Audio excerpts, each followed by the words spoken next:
Oi, então, hoje eu vou falar um pouquinho sobre estrutura de redação para o Enem. É um vídeo mais assim para iniciante, para quem tem pouca habilidade, escreveu muito pouco e está desesperado agora com a prova chegando. Eu vou falar sobre uma estrutura assim organizada, né? Então, uma estrutura organizada tem três coisas: a introdução, o desenvolvimento e a conclusão. Na introdução, é muito importante que você coloque o tema e a tese. E eu gosto de usar pretexto. Eu uso pretexto praticamente em todos os meus textos. E o que é o pretexto? Pretexto é você utilizar de uma história de um filme, de uma novela, de um livro, de um documentário, para introduzir o tema. Por exemplo, se o tema for obesidade, você pode usar de introdução o documentário Fit Up, que tem na Netflix. Ele fala sobre o consumo de junk foods e relacionados à obesidade, principalmente obesidade infantil. Então você traz esse pretexto, você traz esse documentário, essas notícias, esses dados, para você dar início à sua introdução sobre obesidade. Aí o tema é você colocar, a parte que você tem que deixar claro logo no início, tá? Na introdução, é o tema. Então você vai ter que trazer a obesidade como tema. Se, por exemplo, a pergunta for os problemas que a obesidade causa, então você tem que trazer um pouquinho desse tema para a introdução já, para quando a pessoa começar a ler seu texto, ela já entender do que se trata. E a outra parte é a parte da tese, que na verdade é o que você defende. Então já tem que dar indício de qual é o seu posicionamento. Porque daí você vai abrir esse posicionamento durante o desenvolvimento. Então você vai trazer ali talvez um tipo de causa. Por exemplo, a sua tese pode ser que você acha que a obesidade existe porque as pessoas buscam facilidade na hora de se alimentar. E daí no desenvolvimento você vai colocar que tipos de facilidades são essas, como elas advêm, se vem do marketing, se vem da indústria que industrializou os alimentos e facilitou esse consumo de produtos industrializados, enfim. Então você vai, na parte da introdução tema, pretexto não é obrigatório, tá? Na verdade assim, ó, eu tô passando uma estrutura geralzona. Mas não existe regra, exatamente. Você pode criar uma estrutura um pouco diferente, só que se você seguir um padrão, assim, se você não tem ideia nenhuma, não tem habilidade, seguir um padrão torna mais fácil você escrever. Então, a minha indicação seria começar o texto com pretexto, com tese e tema. Principalmente tese e tema. A segunda parte é o desenvolvimento. Eu gosto sempre de escrever o desenvolvimento com 2 parágrafos. 3 eu acho muito, e 1 eu acho muito pouco. Principalmente porque eu costumo escrever quase todo. Se eu não usar as 30 linhas, eu uso quase as 30 linhas. Eu acho muito importante, inclusive, que você pense em escrever sempre acima de 20. De preferência ainda acima de 25. Se você coloca muito poucas linhas, é porque você argumentou muito pouco. É muito difícil, assim, a gente encontrar uma redação boa com menos de 20 linhas, né? No Enem é obrigatório a partir de 7, mas eu nunca vi uma nota de redação alta com um texto tão pequeno, né? Então eu uso 2 parágrafos de desenvolvimento. Aí o que você pode colocar no parágrafo de desenvolvimento? A problematização, que é no caso você contar por que aquilo é um problema. Por que a obesidade, no caso se fosse o tema, é um problema para a sociedade ou para o indivíduo. Então você tem que trazer esse tema colocando a problematização. Então traz a discussão do porquê daquele problema, do porquê daquela discussão. Aí você também abrange as causas daquele problema. Então, por que existe a obesidade? Porque o marketing faz as pessoas quererem consumir alimentos não saudáveis? Porque a facilidade, as pessoas gostam. Às vezes as pessoas gostam de comer aquelas porcarias. É um argumento também, né? O paladar. Preço. Alimento industrializado geralmente tem um preço muito menor. Pode ser um argumento também.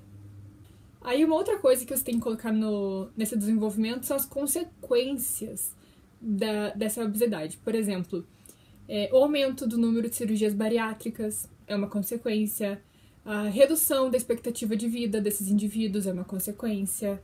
Enfim, você vai colocar consequências individuais para a sociedade, vai dependendo de como você abordar o tema, né? Se você vai abordar ou também se ele pedir que aborde mais relacionado ao indivíduo ou à sociedade, mas você daí pode ver o que precisa, como você abordou e ver certinho as consequências que tem para aquela problematização que você procurou. Outra coisa que é legal colocar no texto, mas não é obrigatório, claro, são avanços sobre o tema. O que é isso? É você reconhecer alguma coisa que já existe.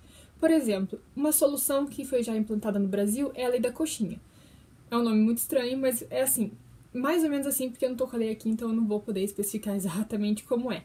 Mas eles votaram que colégios não poderiam ter alimentos gordurosos, refrigerantes, então impediria o acesso muito fácil dessas crianças a esse tipo de alimento. Então, lei da coxinha é um avanço no tema obesidade. Você pode reconhecer esse avanço no texto, demonstra conhecimento. O terceiro e último parágrafo é a conclusão. Assim, na conclusão você vai abordar a solução do problema. O Enem sempre pede uma medida de solução. É importante frisar que você pode colocar a medida de solução durante o texto. Tem gente que faz isso, mas você corre o risco do corretor não reconhecer, dele não perceber que você está dando a medida de solução nos outros parágrafos. Então, os professores de redação com quem eu estudo, que são lá do Redação de Campeão, aliás, eu indico eles porque eles são maravilhosos, eu gosto muito, eles sempre indicam colocar no final. Então, você faz um parágrafo só para a solução, só para resolver o problema. E é importante, muito importante lembrar que você não precisa solucionar todos os problemas abordados. Então, você lá no desenvolvimento, você criou que tem, sei lá, uns 10 problemas. Você conseguiu argumentar 10 problemas. Você só precisa resolver um, você não precisa resolver os 10 na solução. Então, você pode abordar bastante coisa e resolver pelo menos uma. Ou somente uma, né? Toda essa parte de solução, você tem que responder algumas perguntas. O que será feito? Quem vai fazer isso? Como será feito? Para que será feito? E tem o professor Vinícius que ele indica ainda colocar o porquê será feito. Eu acho mais difícil colocar esse porquê. Se você conseguir ter a habilidade de colocar essa última pergunta, pode acrescentar no seu texto, mas eu acho difícil, tenho dificuldade. Então, por exemplo, quem vai fazer? Eu acho que a prefeitura vai fazer, ou então o Ministério da Saúde vai fazer, ou a ONG X lá vai fazer. Você pode escolher quem vai fazer, só que tem que deixar bem claro quem vai fazer. O que será feito? Então você vai ser feito uma lei, então os deputados vão fazer. Vai ser feito, não sei, uma reeducação alimentar. Então quem vai fazer? O Ministério da Saúde? A Associação de Nutrição? Tem que explicar o que será feito.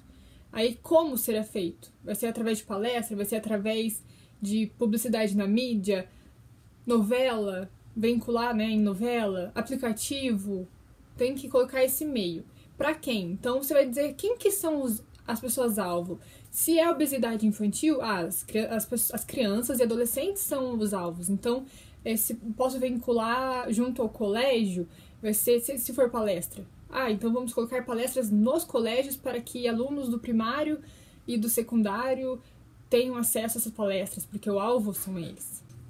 Em relação à quantidade de medidas de solução, no Enem sempre teve escrito assim, colocar medida de solução. Então nunca foi pedido que você colocasse ali 2, 3, 4, 10 medidas. Se você colocar somente uma, já é válido. E o bom de colocar somente uma é que você consegue explicar ela muito bem, detalhar ela muito bem. Se você colocar mais medidas, você não perde ponto por isso, mas você vai ter, a menos que você não detalhe ela bem, entendeu? É que assim, se você colocar 3 medidas, você vai ter um parágrafo só para 3 coisas. Como é que você vai detalhar tão bem 3 medidas? Então, colocando uma, a chance de você atingir o objetivo, que é detalhar uma medida, vai ser alcançado mais facilmente. Então, não é obrigatório colocar mais medidas, se você colocar somente uma, já está ok. Esse foi o vídeo de hoje, uma estrutura rápida, assim, para quem não tem muita ideia do que fazer. Eu espero ter ajudado. Se você tiver alguma dúvida, coloca nos comentários. E quem sabe aí vamos fazendo mais vídeos pro futuro, né? Tudo que eu passei aqui são coisas que eu aprendi com professores meus. Tanto que eu li livros, quanto eu assisti aulas. Então, não é um conhecimento, assim, que partiu, sei lá, de mim, tipo, floresceu.